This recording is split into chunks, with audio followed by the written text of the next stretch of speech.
ਸੋ ਦਿੱਲੀ ਦੇ ਉਪ ਮੁੱਖ ਮੰਤਰੀ ਮਨੀਸ਼ ਸਿਸੋਦੀਆ ਨੇ ਆਪਣੀ ਰਿਹਾਇਸ਼ ਦੇ ਉੱਤੇ ਸੀਬੀਆਈ ਦੇ ਛਾਪੇ ਤੋਂ ਇੱਕ ਦਿਨ ਬਾਅਦ ਪ੍ਰੈਸ ਕਾਨਫਰੰਸ ਕੀਤੀ ਹੈ। ਅਖਬਾਰ ਦੇ ਵਿੱਚ ਇੱਕ ਖਬਰ ਪ੍ਰਕਾਸ਼ਿਤ ਹੋਈ। ਉਹਨਾਂ ਕਿਹਾ ਕਿ ਜਿਸ ਦੇ ਵਿੱਚ ਸਿੱਖਿਆ ਮਾਡਲ ਦੇ ਉੱਤੇ ਵਰਲਡ ਲੈਵਲ ਦੀ ਚਰਚਾ ਕੀਤੀ ਗਈ ਹੈ। ਇਹ ਮਾਣ ਵਾਲੀ ਗੱਲ ਹੈ ਕਿ ਭਾਰਤ ਦਾ ਸਿੱਖਿਆ ਮਾਡਲ ਹਰ ਪਾਸੇ ਚਰਚਾ ਦੇ ਵਿੱਚ ਹੈ। ਉਹਨਾਂ ਕਿਹਾ ਕਿ ਮੇਰੇ ਲਈ ਵੀ ਮਾਣ ਵਾਲੀ ਗੱਲ ਹੈ। ਕੱਲ ਸੀਬੀਆਈ ਅਫਸਰ ਮੇਰੇ ਘਰ ਆਇਆ, ਮੇਰੇ ਦਫ਼ਤਰ ਦੇ ਵਿੱਚ ਗਿਆ। ਇਸ ਤੋਂ ਬਾਅਦ ਉਹਨਾਂ ਦੇ ਨਾਲ ਗੱਲਬਾत भी की, पर वो चंगे अधिकारी लगे। उन्होंने उपरों आदेश आए हुए ने, उसकी वो पालना कर रहे हैं। इस दे नाल ही सिसोदिया ने कहा कि अभ्यास नीति जिस बारे लगातार सवाल उठा रहे हैं, उन्होंने कहना चाहुंदे हां कि दुनिया की सब तो वधिया नीति है। जेकर दिल्ली के उप राज्यपाल ने अपना फैसला ना बदलिया हुंदा तां अज दिल्ली सरकार नूं 10,000 करोड़ का फायदा भी होना सी।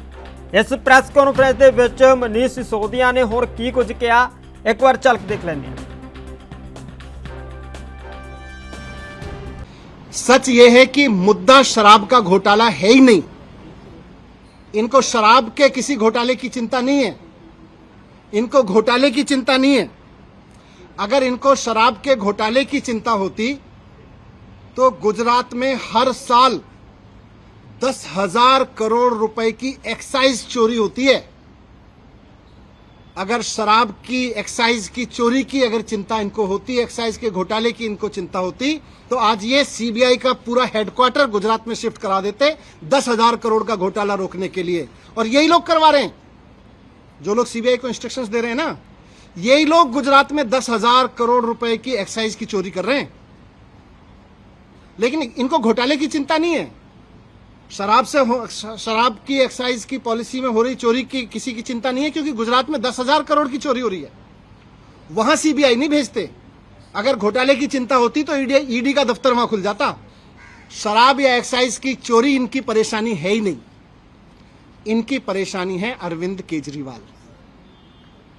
इनकी परेशानी है कि अरविंद केजरीवाल जिस तरह से अब पूरे देश में एक काम करने वाले ईमानदार नेता के रूप में पहचान बनाते जा रहे हैं और पूरे देश के लोग अब उनको पसंद करने लगे हैं, इनकी परेशानी ये है। और पंजाब के बाद तो पूरे देश में अरविंद केजरीवाल जी को एक राष्ट्रीय विकल्प के रूप में देखा जाने लगा है। इनकी परेशानी ये है। ये जो पूरी कार्रवाई मेरे खिलाफ हो रही है, ये जो पूरी कार्रवाई मेरे दफ्तर में हो रही है, मेरे घर में रेड डाली जा रही है, ये हो ही इसलिए रही है कि अरविंद केजरीवाल जी को रोकना चाहते हैं।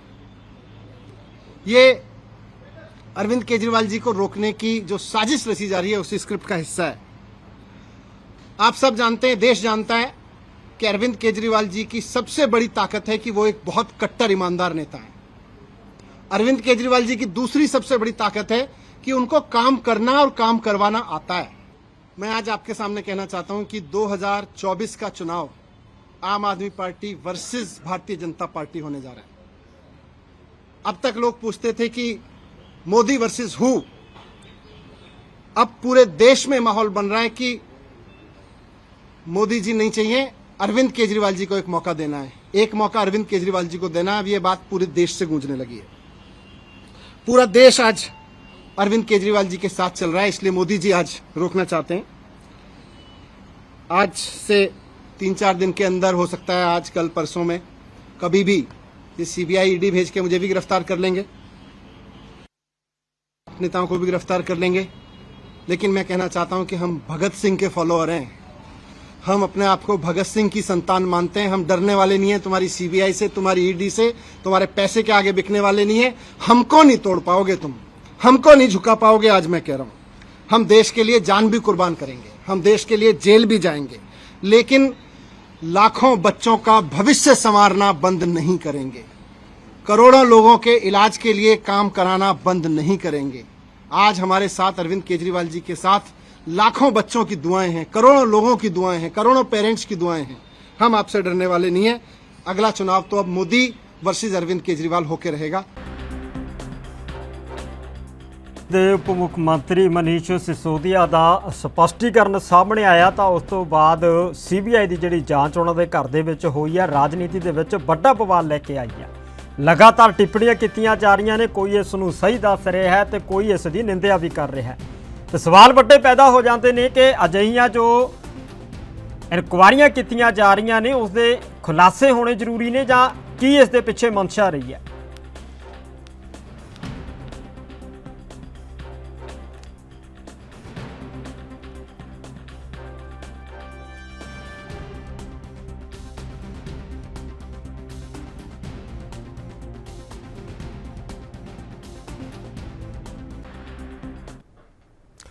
ਸੋ ਇਸੇ ਮੁੱਦੇ ਨੂੰ ਲੈ ਕੇ ਚਰਚਾ ਕਰ ਲੈਂਦੇ ਆ। ਸਾਡੇ ਨਾਲ ਆਮ ਆਦਮੀ ਪਾਰਟੀ ਤੋਂ ਗੁਰਵਿੰਦਰ ਢਿੱਲੋਂ ਜੁੜੇ ਹੋਏ ਨੇ, ਉਹਨਾਂ ਦਾ ਸਵਾਗਤ ਕਰ ਲੈਂਦੇ ਆ। ਤੇ ਇੱਕ ਪਾਸੇ ਸਾਡੇ ਨਾਲ ਬੀਜੇਪੀ ਤੋਂ ਵੀ ਜੁੜੇ ਹੋਏ ਨੇ ਕਮਲ ਸੋਹੀ, ਉਹਨਾਂ ਦਾ ਵੀ ਸਵਾਗਤ ਕਰਦੇ ਆ। ਪਹਿਲਾ ਸਵਾਲ ਲੈਣਾ ਚਾਹਾਂਗਾ ਮੈਂ ਢਿੱਲੋਂ ਸਾਹਿਬ ਤੁਹਾਡੇ ਤੋਂ, ਕਿਉਂਕਿ ਆਮ ਆਦਮੀ ਪਾਰਟੀ ਦੇ ਉੱਤੇ ਗਾਜ ਗਿਰਦੀ ਹੋਈ ਨਜ਼ਰ ਆ ਰਹੀ ਹੈ। ਦਿੱਲੀ ਦੇ ਵਿੱਚ ਲਗਾਤਾਰ ਸਿੱਖਿਆ ਨੂੰ ਲੈ ਕੇ ਵੱਡੇ ਜਿਹੜੇ ਨੇ ਉਹ ਦਾਅਵੇ ਵੀ ਕੀਤੇ ਗਏ ਨੇ, ਤਾਂ ਹੁਣ ਸਿੱਖਿਆ ਮੰਤਰੀ ਦੇ ਉੱਪਰ ਹੀ ਇਸ ਤਰ੍ਹਾਂ ਦੀ ਜਿਹੜੀ ਇਨਕੁਆਇਰੀ ਕਰਵਾਈ ਜਾ ਰਹੀ ਹੈ CBI ਦੇ ਵੱਲੋਂ, ਕਿੱਥੋਂ ਤੱਕ ਤੁਹਾਨੂੰ ਸਹੀ ਲੱਗਦੀ ਹੈ ਜਾਂ ਕੀ ਇਸ ਦੇ ਵਿੱਚ ਨਿੰਦਣਯੋਗ ਹੈ? ਕਿਸ ਤਰ੍ਹਾਂ ਦੇਖਦੇ ਹੋ ਸਾਰੇ ਮਾਮਲੇ ਨੂੰ?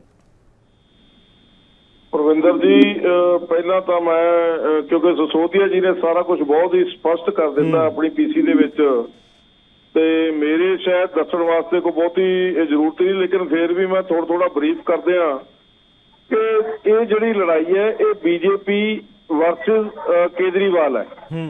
ਇਹ ਇੱਕ ਬਹਾਨਾ ਯਾਨੀ CBI ਦੀ ਰੇਡ ਕਰਨੀ, ਇਹ ਬੀਜੇਪੀ ਕੋਲੋਂ ਬਰਦਾਸ਼ਤ ਨਹੀਂ ਹੋ ਰਿਹਾ। ਜਿਹੜਾ CBI ਦੀ ਰੇਡ ਕਰਵਾਈ ਹੈ ਸਾਡੇ ਸਿੱਖਿਆ ਮੰਤਰੀ ਮਨੀਸ਼ ਸਿਸੋਦੀਆ ਜੀ ਤੇ, ਸਾਰੇ ਦੇਸ਼ ਨਾਲੋਂ ਸਭ ਤੋਂ ਵਧੀਆ ਸਾਡਾ ਜਿਹੜਾ ਸਿੱਖਿਆ ਦਾ ਸਿਸਟਮ ਚੱਲ ਰਿਹਾ ਹੈ ਉਹ ਸਾਡੇ ਮੋਦੀ ਜੀ ਵੱਲੋਂ ਬਰਦਾਸ਼ਤ ਨਹੀਂ ਕੀਤਾ ਜਾ ਰਿਹਾ।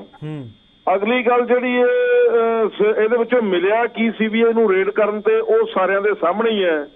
ਪਹਿਲਾਂ ਵੀ ਇਹਨਾਂ ਨੇ ਜੋ ਵੱਖ-ਵੱਖ ਰੇਡਸ ਕਈ ਵਾਰ ਕਰਵਾਈਆਂ ਉਹਨਾਂ ਦੇ ਵਿੱਚ ਕੁਝ ਨਹੀਂ ਨਿਕਲਿਆ, ਤੇ ਉਹ ਸਾਰਾ ਸੋਚ ਵਿਚਾਰ ਕੇ ਜਿਹੜੀ ਅੱਜ ਦੀ ਲੜਾਈ ਚੱਲ ਰਹੀ ਹੈ ਇਹ ਬੀਜੇਪੀ ਵਰਸਸ ਕੇਜਰੀਵਾਲ ਹੈ।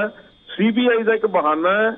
ਸਾਡੀ ਪਾਰਟੀ ਦਾ ਕਿਉਂਕਿ ਗ੍ਰਾਫ ਜਿਹੜਾ ਸਾਰੇ ਦੇਸ਼ ਦੇ ਵਿੱਚ ਬੜਾ ਉੱਚਾ ਹੁੰਦਾ ਜਾ ਰਿਹਾ ਹੈ, ਮੋਦੀ ਜੀ ਵੱਲੋਂ ਇਹ ਬਰਦਾਸ਼ਤ ਨਹੀਂ ਕੀਤਾ ਜਾ ਰਿਹਾ। ਮੋਦੀ ਜੀ ਦੀ ਸਹਿਣ ਸ਼ਕਤੀ ਜਿਹੜੀ ਆ ਉਹਨਾਂ ਦੇ ਵਿੱਚ ਹੈ ਨਹੀਂ ਗੀ। ਉਹ ਆਨੇ ਬਹਾਨੇ ਕਦੇ ਸ਼ਰਾਬ ਦਾ ਤੇ ਕਦੇ ਹੋਰ ਆਨੇ ਬਹਾਨੇ ਲੱਭਦੇ ਨੇ। ਸ਼ਰਾਬ ਦਾ ਇਹਦੇ ਨਾਲ ਕੋਈ ਲੈਣ ਦੇਣ ਨਹੀਂ। ਜਿਸ ਤਰ੍ਹਾਂ ਸਿਸੋਦੀਆ ਜੀ ਨੇ ਦੱਸਿਆ 10,000 ਕਰੋੜ ਰੁਪਏ ਦੀ ਐਕਸਾਈਜ਼ ਡਿਊਟੀ ਦੀ ਚੋਰੀ ਗੁਜਰਾਤ ਦੇ ਵਿੱਚ ਹੁੰਦੀ ਹੈ, ਉੱਥੇ ਕਿਉਂ ਨਹੀਂ ਚੈੱਕ ਕਰਾਉਂਦੇ? ਹੋਰ ਕਈ ਸਟੇਟਾਂ ਦੇ ਵਿੱਚ ਬੀਜੇਪੀ ਦੀਆਂ ਸਟੇਟਾਂ ਦੇ ਵਿੱਚ ਹੁੰਦੀ ਹੈ, ਉੱਥੇ ਕਿਉਂ ਨਹੀਂ ਚੈੱਕ ਕਰਾਉਂਦੇ? ਲੇਕਿਨ ਉਸ ਬਹਾਨੇ ਦਿੱਲੀ ਦੇ ਵਿੱਚ ਮਨੀਸ਼ ਸਿਸੋਦੀਆ ਜੀ ਦੀ ਰੈਜ਼ੀਡੈਂਸ ਤੇ ਜਾਂ ਉਹਨਾਂ ਦੇ ਟਿਕਾਣਿਆਂ ਤੇ ਛਾਪੇ ਮਰਵਾਉਣੇ, ਇਹ ਬੀਜੇਪੀ ਦੀ ਬੁਖਲਾਹਟ ਦਾ ਨਤੀਜਾ ਹੈ ਤੇ ਬੀਜੇਪੀ ਦੇ ਪੱਲੇ ਇਸ ਦੇ ਵਿੱਚ ਕੁਝ ਨਹੀਂ ਕਰ ਰਿਹਾ।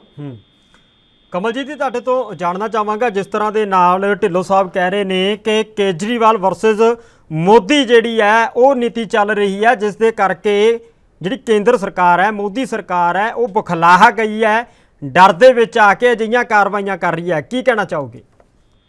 ਨਾ ਜੀ, ਬੇਸਿਕਲੀ ਗੱਲ ਕੀ ਹੈ ਕਿ ਇਹਨਾਂ ਨੂੰ ਰਾਜਨੀਤੀ ਕਰਦੇ ਨੇ ਹਰ ਕੰਮ ਦੇ ਵਿੱਚ, ਤੇ ਕਿੱਥੇ ਕੇਜਰੀਵਾਲ ਕਿੱਥੇ ਮੋਦੀ? ਕੋਈ ਕੰਪੈਰੀਜ਼ਨ ਹੈਗਾ ਮੋਦੀ ਸਾਹਿਬ ਦਾ ਤੇ ਕੇਜਰੀਵਾਲ ਹੋਣਾ ਦਾ? ਕੋਈ ਕੰਪੈਰੀਜ਼ਨ ਹੀ ਨਹੀਂ ਹੈ।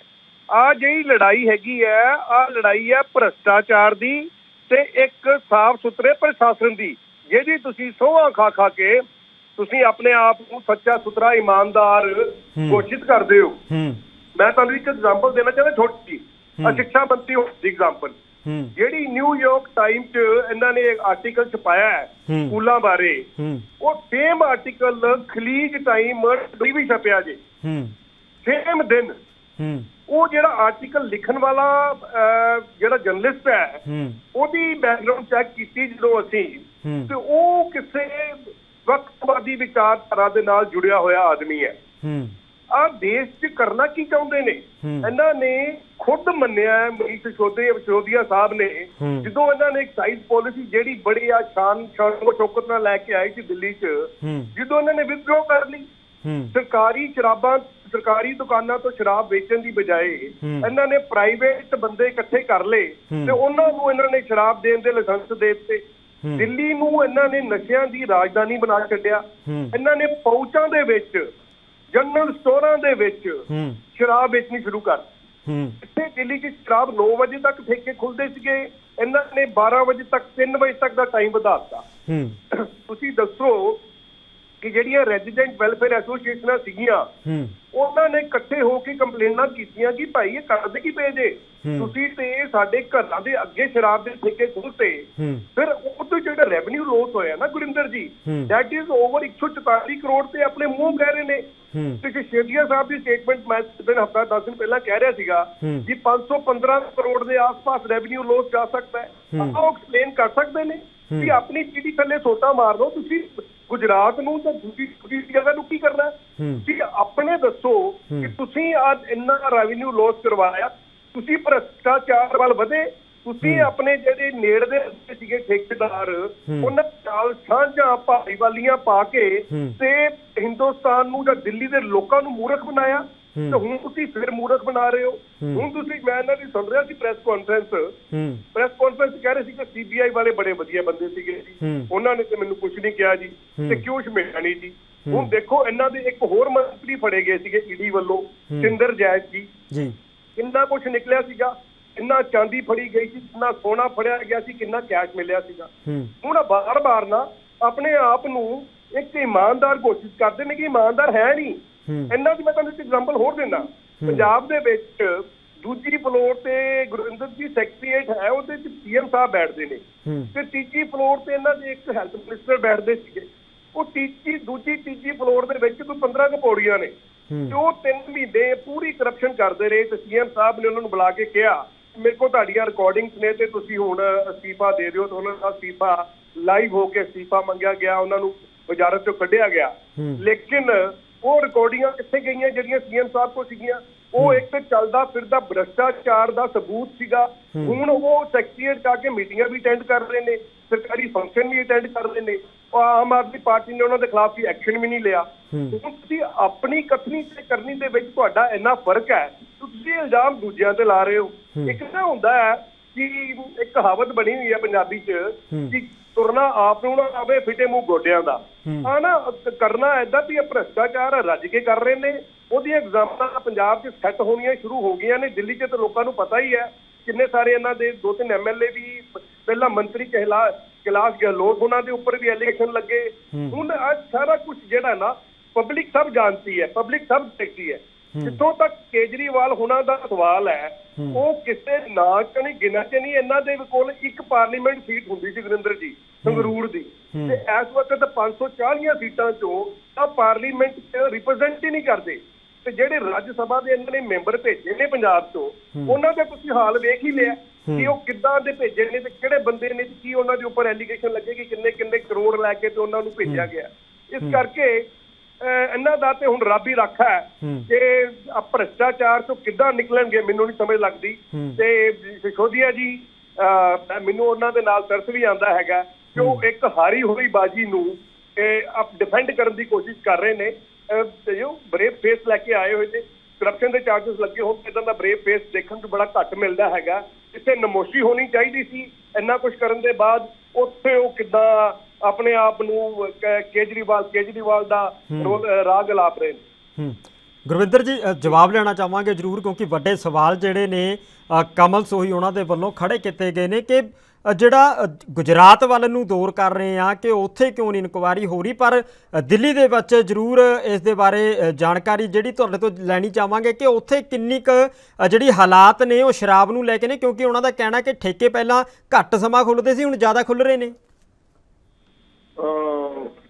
ਪਰਵਿੰਦਰ ਜੀ, ਇਹ ਸੋਹੀ ਸਾਹਿਬ ਜਿਹੜੇ ਆ ਇਹ ਸਿਰਫ ਝੂਠ ਦੀ ਪੰਡ ਨੇ, ਇਹ ਸਿਰਫ ਝੂਠ ਦਾ ਤੂਫਾਨ ਤੋਲ ਰਹੇ ਨੇ। ਭਾਰਤੀ ਜਨਤਾ ਪਾਰਟੀ ਦਾ ਨਾਂ ਹੀ ਵੈਸੇ ਦੂਜੇ ਪਾਸੇ ਦੂਜੀ ਔਰ ਲਾਰਿਆਂ ਵਾਲੀ ਪਾਰਟੀ ਹੈ, ਇਹ 'ਚ ਕੋਈ ਦੋ ਰਾਇਆ ਨਹੀਂ ਹੈ, ਸਾਰੀ ਦੁਨੀਆ ਜਾਣਦੀ ਹੈ। ਮੋਦੀ ਜੀ ਔਰ ਕੇਜਰੀਵਾਲ ਜੀ ਦਾ ਮੁਕਾਬਲਾ ਸੋਹੀ ਜੀ ਕਰਨਾ ਚਾਹੁੰਦੇ ਨੇ। ਉਹ ਮੋਦੀ ਜੀ ਝੂਠ ਦੀ ਪੰਡ, ਕੇਜਰੀਵਾਲ ਸੱਚਾਈ ਦੇ ਜਿਵੇਂ ਕਹਿੰਦੇ ਵੀ ਦੇਵਤਾ।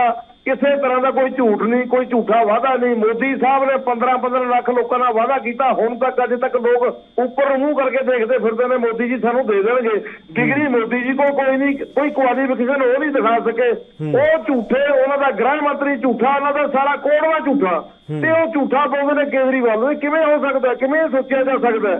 ਪੰਜਾਬ ਦੇ ਵਿੱਚ ਸਰਕਾਰ ਬਣਾਈ ਹੈ, ਲੋਕਾਂ ਨੇ 92 ਸੀਟਾਂ ਸਾਨੂੰ ਦਿੱਤੀਆਂ, ਇਹ ਕੁਝ ਸੋਚ ਕੇ ਦਿੱਤੀਆਂ। ਪੰਜਾਬ ਜਿਹੜਾ ਬਹੁਤ ਐਡਵਾਂਸ ਜਿਹੜੀ ਸਟੇਟ ਹੈ ਦੇਸ਼ ਦੀ, ਤੇ ਜੇ 92 ਸੀਟਾਂ ਪੰਜਾਬ ਦੇ ਵਿੱਚ ਸਾਡੀ ਪਾਰਟੀ ਨੂੰ ਦਿੱਤੀਆਂ, ਲੋਕਾਂ ਨੇ ਬਹੁਤ ਵੱਡੀ ਸੋਚ ਨਾਲ ਦਿੱਤੀਆਂ ਨੇ।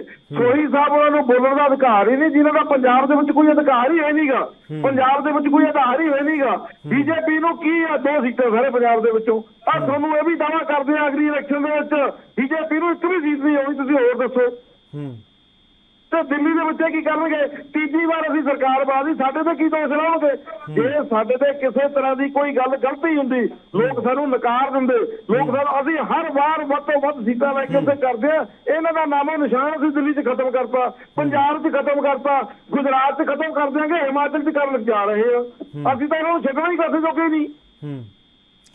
ਜੇ ਆਮ ਆਦਮੀ ਪਾਰਟੀ ਦੇ ਵਿੱਚ ਇਮਾਨਦਾਰੀ ਹੈ, ਜੇ ਆਮ ਆਦਮੀ ਪਾਰਟੀ ਇਮਾਨਦਾਰੀ ਨਾਲ ਕੰਮ ਕਰਦੀ ਹੈ, ਕੇਜਰੀਵਾਲ ਇੱਕ ਸੱਚਾ ਪੱਕਾ ਇਨਸਾਨ, ਉਹ ਸਾਡੀ ਤਾਂ ਜਿਹੜੀ ਚੋਰੀ ਬਕੋਰੀ ਬਿਲਕੁਲ ਹੁੰਦੀ ਹੋਣੀ, ਕਿਉਂਕਿ ਸਾਰੀ ਤਾਂ ਨਿਗਰਾਨੀ ਬੀਜੇਪੀ ਹਰ ਕਦਮ ਤੇ ਰੱਖ ਰਹੀ ਹੈ।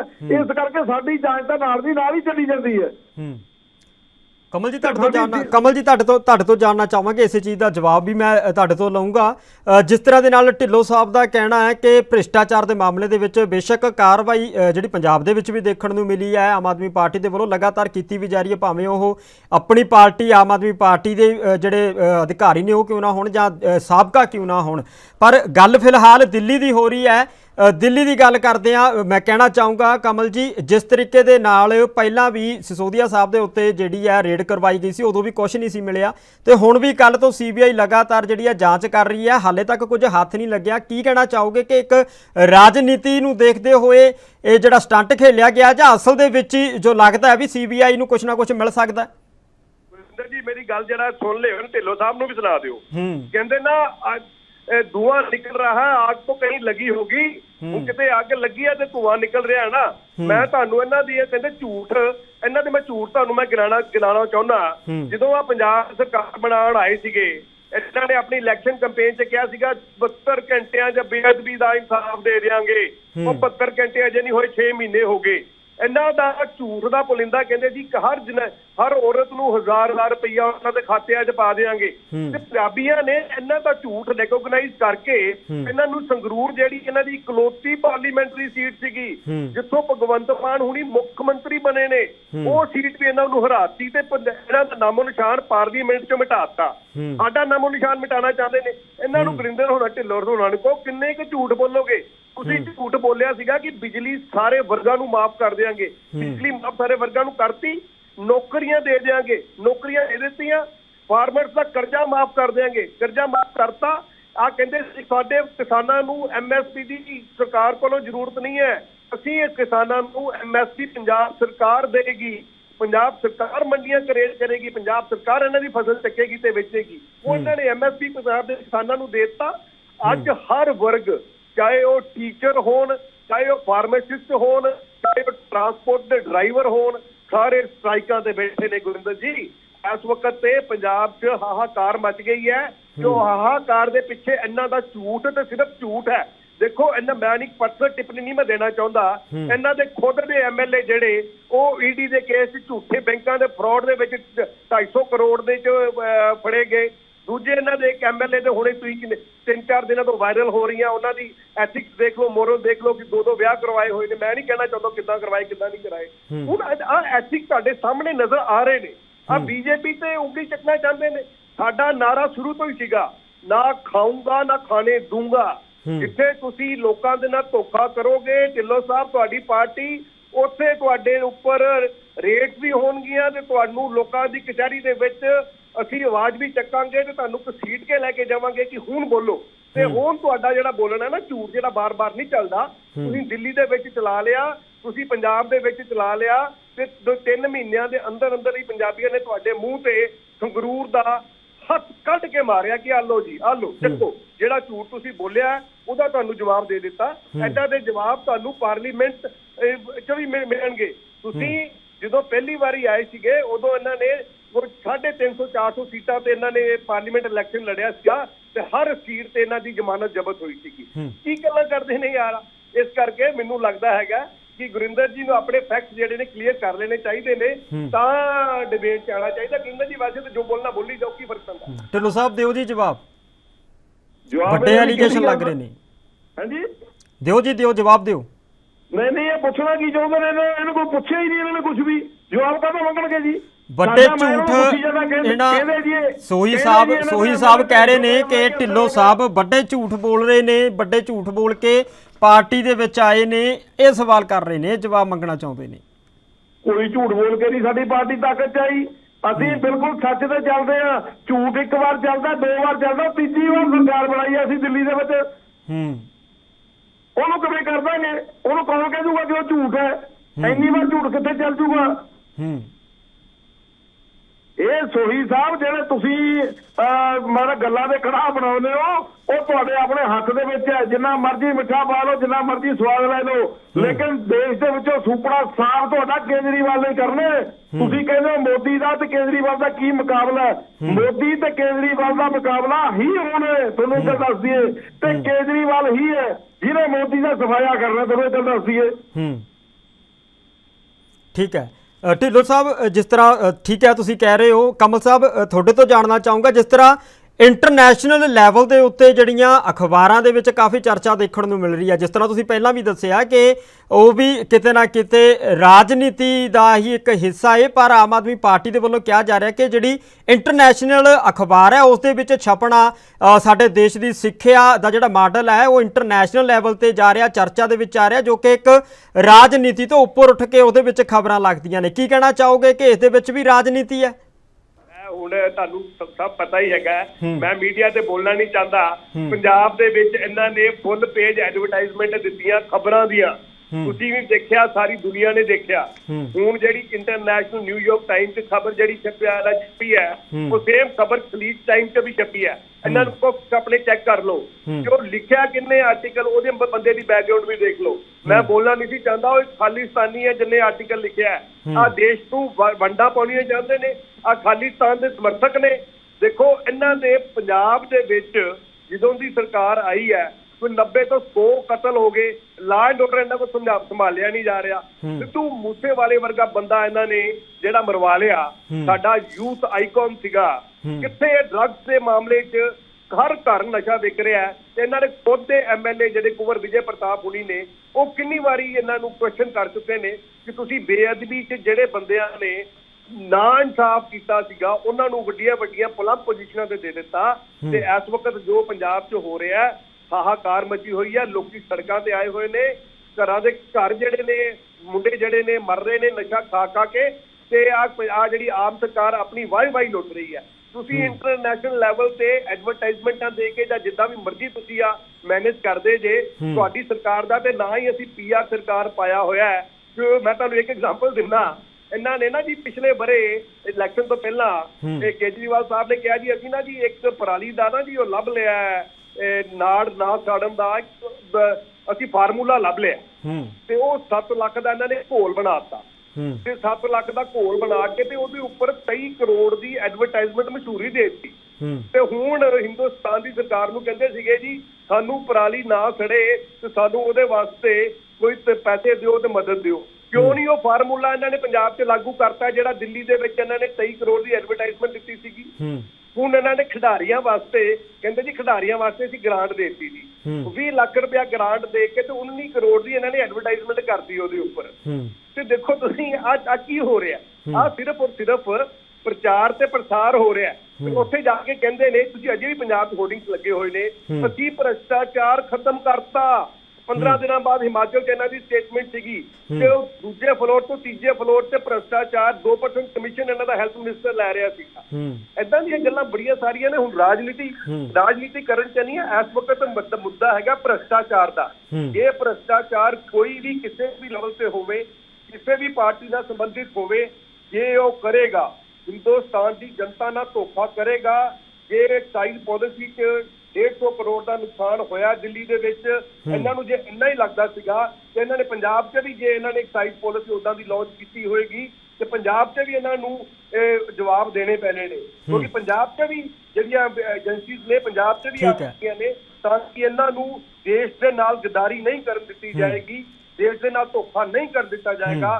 ਦੇਸ਼ ਦਾ ਇੱਕ ਪੈਸੇ ਦਾ ਹਿਸਾਬ ਜਿਹੜਾ ਹੈ, ਚਾਹੇ ਉਹ ਕੇਜਰੀਵਾਲ ਸਾਹਿਬ ਦਿੱਲੀ ਹੋਣ ਚਾਹੇ ਭਗਵੰਤ ਮਾਨ ਸਾਹਿਬ ਪੰਜਾਬ 'ਚ ਹੋਣ, ਇਹਨਾਂ ਨੂੰ ਦੇਣਾ ਪੈਣਾ ਹੈ। ਠੀਕ ਹੈ ਉਹ ਢਿੱਲੋਂ, ਜਿੱਦਾਂ ਮਰਜ਼ੀ ਦੇਣਗੇ ਉਹ ਠੀਕ ਹੈ ਸੋਈ ਸਾਹਿਬ, ਸਮਾਂ ਬੜਾ ਆਪਣੇ ਕੋਲ ਘੱਟ ਆ, ਜਾਂਦੇ ਜਾਂਦੇ ਢਿੱਲੋਂ ਸਾਹਿਬ ਤੁਹਾਡੇ ਤੋਂ ਲਾਸਟ ਕਮੈਂਟ ਲੈਣਾ ਚਾਹੂੰਗਾ। ਜਿਸ ਤਰ੍ਹਾਂ ਦੇ ਨਾਲ ਭ੍ਰਿਸ਼ਟਾਚਾਰ ਨੂੰ ਲੈ ਕੇ ਲਗਾਤਾਰ ਕਾਰਵਾਈਆਂ ਕਰਨ ਵਾਲੀ ਸਰਕਾਰ ਦੇ ਆਪਣੇ ਹੀ ਮੰਤਰੀਆਂ ਦੇ ਉੱਤੇ ਭ੍ਰਿਸ਼ਟਾਚਾਰ ਮਾਮਲੇ ਦੇ ਵਿੱਚ ਕਾਰਵਾਈਆਂ ਹੋ ਰਹੀਆਂ ਨੇ, ਕਿਸ ਤਰ੍ਹਾਂ ਨਾਲ, ਲਾਸਟ ਕਮੈਂਟ ਜ਼ਰੂਰ ਅਸੀਂ ਤੁਹਾਡੇ ਤੋਂ ਜਾਣਨਾ ਚਾਹਾਂਗੇ।